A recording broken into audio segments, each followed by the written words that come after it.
Filipinos in the US, beware. 2025 has unleashed a quiet storm under the new immigration policy under Trump. 2025, entire communities are being swept up in a brutal wave of silent deportations. And now ICE is specifically targeting Filipinos. From Los Angeles to New York, even once safe cities are now top US cities deporting Filipinos without warning. Homelessness is exploding. Lives are being torn apart. If you think you're safe, think again. This is the Insyd report, and today we expose the 10 US cities sending back Filipino immigrants in 2025 faster than you can imagine. Stay sharp, your future could depend on it.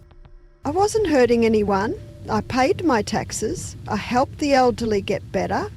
I cleaned their wounds, fed them when nobody else would, and still they treated me like a criminal. I didn't even get to pack my things, just handcuffed, taken like I never existed. Noina, former Houston resident, deported March 2025. Houston used to be one of the most immigrant-friendly cities in America. For many Filipinos, it was a land of second chances, a place where you could find steady work in warehouses, private clinics, small health centers, and caregiving chains. Rent was manageable, and with large Vietnamese, Latino, and Asian communities, it felt easy to blend in and belong. But in 2025, that feeling of safety has all but disappeared. Not through loud headlines or breaking news, but through something far more dangerous: silence. Starting in 2024, Houston expanded its data sharing agreements with federal agencies, especially ICE. What used to be private, your medical records, your listed addresses, even applications for food assistance, could now quietly trigger an immigration investigation. No warnings, no second chances. That's exactly how they got Rowena. She had lived and worked legally in Houston for 7 years, caring for patients nobody else wanted to help. But when she visited a community clinic for back pain and listed a temporary address, that small, innocent detail linked her to a broader ICE investigation. 3 days later, at 6 in the morning, agents showed up at her door. No sirens, no yelling, just a soft knock, quiet handcuffs, and within minutes, everything she had built gone. His breakfast half-eaten on the table, her patient's appointment book left wide open. What makes Houston in 2025 so terrifying is not how many deportations are happening, it's how they're happening. Quietly, without warning, choosing the people least likely to resist: caregivers, nurses, day laborers, people who just want to live a peaceful life. Today in Houston, one small mistake, a wrong roommate, a clinic visit, an online job application can bring everything crashing down. If you're living here or anywhere feeling this pressure, smash that like button to let others know they're not alone. And if you or someone you know has faced this kind of fear, share your story in the comments. You might just help someone else survive. Coming from Houston's silent deportations, you'd think nothing could be more chilling. But Chicago turned it into a ghost operation. No flashing lights, no news reports. Sometimes it starts with a misdelivered letter. Sometimes there's no warning at all. Filipinos here, mainly in Albany Park and West Ridge, built lives thinking they were safe, surrounded by familiar faces, affordable rent, and small stores selling pandezel and adobo like back home. Many arrived on F1 student visas, but when COVID-19 hit, schools closed, tuition skyrocketed, and flights home became impossible. Dreams of graduating faded into dreams of just surviving one more month. Most kept their heads down, took warehouse jobs, worked at diners, cleaned hospitals. They believed their pending visas, work permits, or simple low profile would protect them. And they were wrong. By late 2024, Chicago authorities began quietly sharing personal data straight from community centers, aid groups, and even food banks with ICE. A tiny clerical error, a wrong birthday, an address linked to someone else was all it took. An investigation would quietly open, no warnings, no second chances. 1 minute I was fixing a printer, the next they called my name like I was picking up an order. No shouting, no warnings, just, "You need to come with us." I didn't even get to say goodbye to my boss, who gave me a chance when no one else would. Paulo, deported February 2025. Paulo's story is not rare. Chicago is now one of the top cities where Filipinos are being deported without even realizing they're being tracked. Since 2024, over 1,500 Filipino immigrants have been quietly deported from Illinois, most from small neighborhoods you wouldn't expect. Deportations without formal hearings have spiked 28% in just 1 year. And don't go anywhere. Next, we're heading to a US city that's not just deporting Filipinos, It's actively hunting them down in places that were once considered safe havens. Stay close. Insyd Report is just warming up. If you ever dreamed of making it big, New York was the place. Bright lights, Broadway shows, Filipino groceries in Queens where you can smell fresh pandesal from a block away. It felt like the American dream had a Filipino accent. But now, even a simple picnic in the park could turn into your last day in the city. Since Trump marched back into the White House, immigration enforcement here isn't just intense, it's surgical. ICE doesn't wait anymore. They're using facial recognition from public events, social media posts, and even church gatherings. You smile at a Filipino festival, boom, you're flagged. Imagine going to Simbaang Gabi thinking about bibingka only to end up on an ICE list because your petition papers had one missing document. And that's exactly what happened to Daniel from Bulacan. He was doing everything right, working 2 jobs as a caregiver, saving to bring his wife over. His family reunification papers were still under review, but nothing seemed wrong until he danced at a Filipino street festival in Queen. A few days later, while waiting for the 7 train, Daniel heard a soft tap on his shoulder. "Sir, immigration, we need to talk." All because his file was missing 1 copy of a birth certificate. 1 piece of paper. That's all it took for his life to spiral.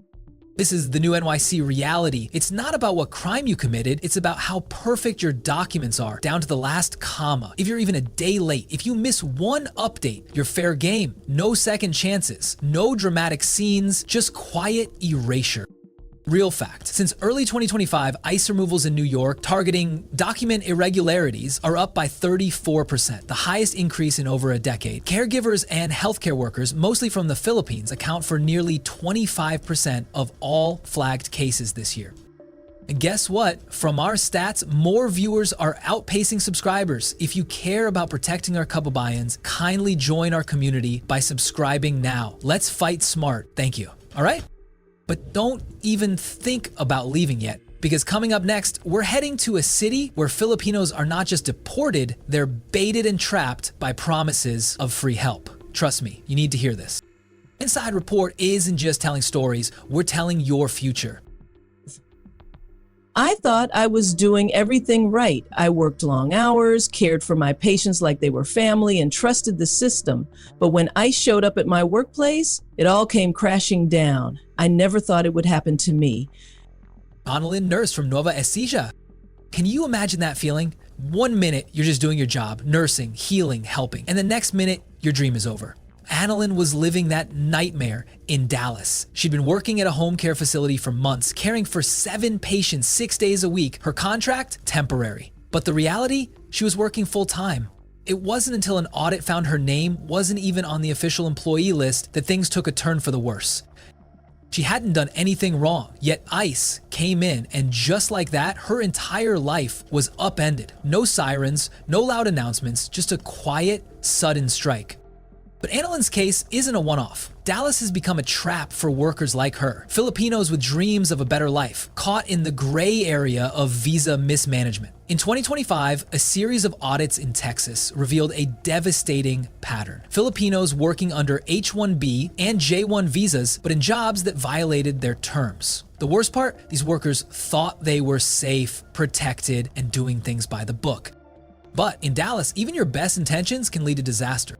And here's the kicker. A work contract is not a visa. A nursing license is not a green card. And one small mistake, like a document not being filed properly, could lead to everything falling apart. What's even more chilling? There's no real warning. 1 minute you're living your American dream, the next you're fighting for your life. The truth is, the threat in Dallas isn't from the people who are breaking the law. It's from those who thought they were protected. Stick around. The next city on our list might just make you question everything you thought you knew about your safety.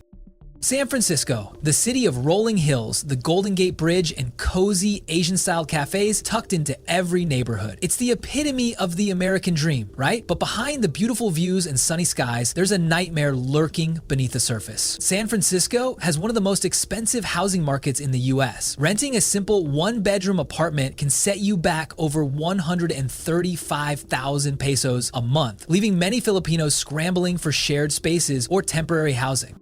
Let's set the scene. You've just made the leap to the US, your heart filled with hopes of a better future. You find a place in Excelsior District sharing a 2-bedroom apartment with your sister and 2 friends, stretching your dollars and doing what it takes to get by. You're surviving, not thriving yet, but it's manageable. Then everything falls apart. Now, imagine the worst case scenario. Mylene, a hard-working Filipina, was living that reality. Everything was fine until the landlord, like so many, raised the rent, forcing Mylene and her roommates into a battle they never saw coming. They had a valid lease, paid the rent on time, and were never in trouble with the law. But when they refused to leave, the landlord retaliated by filing a civil complaint against them, accusing them of noise disturbances and overcrowding, even implying their immigration status was a problem. And here's where the nightmare begins to spiral. That complaint was sent straight to federal authorities. 2 weeks later, ICE arrived at their door. Mylene was the only one in the apartment with valid immigration papers. The others, no luck. Mylene was given just 30 days to leave the country. She hadn't broken any laws, she wasn't a criminal, she wasn't even a part of the problem. Yet she was dragged into a legal mess that could have easily been avoided if the landlord hadn't retaliated out of spite.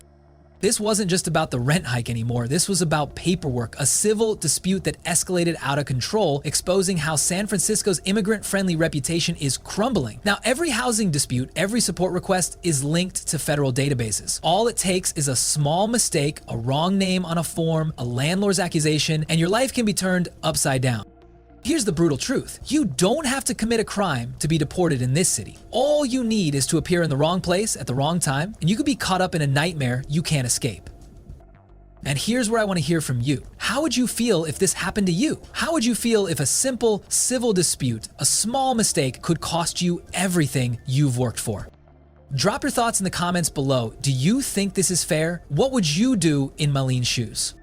I've been in San Diego for 11 years. My husband's a green card holder, my kids were born here, U.S. citizens. I thought everything was fine.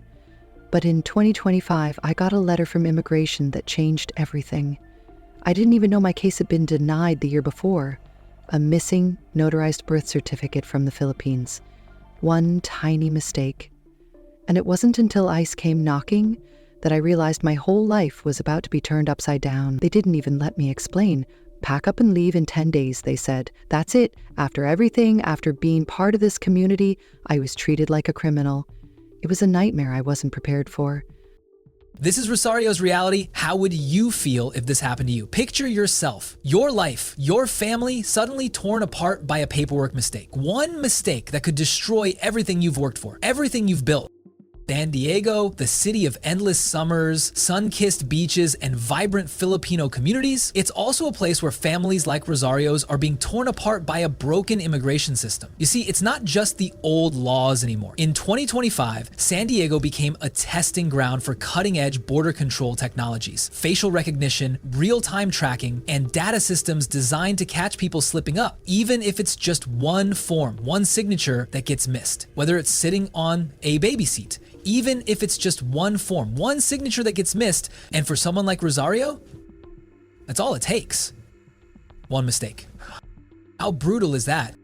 Rosario's story isn't the only one. Families across the city are being torn apart, not because they've done anything wrong, but because of a system designed to catch them off guard. No warnings, no second chances, just a knock on the door. And it's not just about breaking the law. It's about whether your paperwork is flawless. And here's the kicker. If you're watching this and haven't subscribed yet, you're missing out on keeping yourself and your loved ones informed about these kinds of stories. It's not just about you, it's about making sure the community knows the truth. Don't wait until it's too late. Hit that subscribe button so we can keep fighting for the truth and for people like Rosario who need to be heard. We've got more shocking stories coming your way. Hit it. Now, back to Rosario's reality. It's not just paperwork, it's the hope of a better life, one that's slipping away because of a missed document. Imagine being ripped away from your family, your kids who were born here with no chance to fix it. San Diego isn't just a city by the coast, it's a battleground for families caught in the middle of a high-tech, high-stakes game. No one should have to live like this, and yet, here we are. So what do you think? Should a small paperwork error really be enough to tear apart a family? Should someone like Rosario be forced to leave when everything she's built is tied to this country? Let's talk about it. Drop your thoughts in the comments below. Should we be doing more to protect people in situations like this, or is the system just doing its job? This isn't just about politics, it's about real people and the consequences of a broken system. Stick with us. The next part is gonna blow your mind. Imagine this. You've been working your entire life in Los Angeles, 14 years of grinding. You built a life, a community. Your kids go to school and they speak perfect English. You've sent money back home, supported your family in the Philippines. Everything is normal. It's the American dream, right? But 2025 hits and suddenly everything you thought was secure comes crashing down. The government orders immigration courts to clear out old cases in just 6 months. Thousands of cases that were supposed to be safe for years are now being reopened, reviewed, and denied at lightning speed. This is exactly what happened to Renato from Bicol. He's been living in Los Angeles for 14 years, since he was granted asylum in 2012. He worked, paid taxes, did everything right. But then, out of nowhere, he gets a letter saying his asylum case is denied for no good reason. They said there was no new evidence, no warning, no chance to fix anything. Then, one day at work, ICE shows up. He's arrested in front of his coworkers who can't believe what's happening. They thought he was one of the good guys. But ICE doesn't care about that. The deportation order was already signed. Just like that, his life was ripped apart. On this, it's happening every day in Los Angeles. Everything looks fine on the outside. You go to work, you pay your bills, but behind closed doors, the government is moving fast, too fast, to rip families apart without a second thought. You could be living the American dream today and be gone tomorrow, just like that. Doesn't that terrify you? The system is designed to catch you off guard, to make sure you're not prepared. And guess what? It's happening silently. No headlines, no warning signs. This is your wake-up call. Don't let it happen to you. And hey, if you haven't already hit subscribe, now's the time. You need to stay ahead of this chaos. You don't want to be the last to know what's coming next. Because next up, we're diving into a place where immigrants are being targeted, and it's gonna make your skin crawl. Trust me, you don't wanna miss it. All right, let's talk about this. Churches. For many of us, they're more than just places to worship. They're sanctuaries, right? A safe space where you can find peace and comfort in a foreign land. You know the feeling. You've crossed borders, left family behind, fought for a chance at a better life, and churches have always been that place where you could just breathe. But in 2025, that peace was shattered in Phoenix, Arizona. ICE walked into a church, a place that has been a safe haven for undocumented families for decades. Imagine that. A place that's supposed to protect you becomes your worst nightmare. Take Erwin's family, for example. They're originally from Iloilo, and for nearly a year, they had been living inside a Catholic church in Phoenix. They weren't hiding, they were just waiting, hoping for humanitarian relief. They trusted that church would keep them safe, just like it's always done for people like us. But in 2025, a new law passed in Arizona changed everything. ICE could enter churches without a warrant if they suspected immigration violations. One Sunday morning, after Mass, ICE walked in through the back door. No warning, no warrant. Erwin was taken away in front of a stunned congregation. His son collapsed from fear, and just like that, their lives were ripped apart. In Phoenix, even a promise made within sacred walls can be undone by a single line in a new law. Now, I want to hear from you. How would you feel if this happened to your family? Drop your thoughts in the comments below. I never imagined this could happen. 1 minute, I'm cooking for a cruise ship, sending money back to my family, making my parents proud. The next, I'm in handcuffs. I didn't even know I was doing anything wrong. They told me my visa wasn't right, that my contract didn't match. But who was supposed to tell me that? No one. I was just trying to make a living. And then ICE. They didn't give me a chance to explain. I didn't even get to say goodbye to my coworkers. I thought I was doing everything the right way. But in the blink of an eye, everything I've worked for, everything I built for my family is gone. Just like that. No second chances. No mercy. Noel, Kazan City. All right, let's talk about this nightmare. What if I told you that Noel's story isn't a one-off? That thousands of people are losing everything, their jobs, their futures, their families, because of something so small it could slip through the cracks without you even knowing? What if I told you that a single paperwork mistake could erase your American dream forever? Sounds impossible, right? Well, in Miami 2025, it's happening to people like Noel, people just like you, just like me. Thousands of workers from the Philippines trying to build a future in the land of opportunity suddenly turned into targets, all because of an investigation that none of them even saw coming. Let that sink in. Imagine being Noel, working day and night, thinking your visa's all set, only to have ICE storm in and pull the rug out from under you, no questions asked, no second chances. How many of us are walking around thinking we're safe? All right, let's talk about Washington, D.C. in 2025. Picture this. You're living your life, following the rules, making a future for yourself and your family. You think you've got everything under control. But what if one day, everything you've built, everything you've worked for, suddenly vanishes? In Washington, D.C., this nightmare is unfolding right now. A new generation of immigration enforcement is here, and it's powered by something you can't even see. AI-driven systems are quietly scanning and rescanning every visa, reassessing every file, and deciding who stays and who gets booted without so much as a phone call, without you even knowing it's happening. Christy's story isn't just a fluke. It's the beginning of a terrifying trend. AI doesn't care about your past. It doesn't care how long you've worked, how many years you've spent paying taxes, or how many people you've helped along the way. One small technical glitch, one minor error, and everything you've done can be wiped away in an instant. And in Washington, D.C. in 2025, that's exactly what's happening. The rules you thought you understood suddenly don't exist. Your status, gone. What if I told you you could be next? What if the life you've built here could be taken from you before you even had a chance to understand why? Smash that like button if you're ready to hear the terrifying truth. In the next few minutes, we're diving into some shocking updates that will make you question everything you thought you knew about immigration, visas, and your future. You won't believe what's happening behind the scenes, and trust me, you don't want to be the last one to find out. Stay with me, because the next few minutes could change everything for you and your family. You're about to see how the government is using AI to tear apart lives one visa at a time, and I promise you don't want to miss it.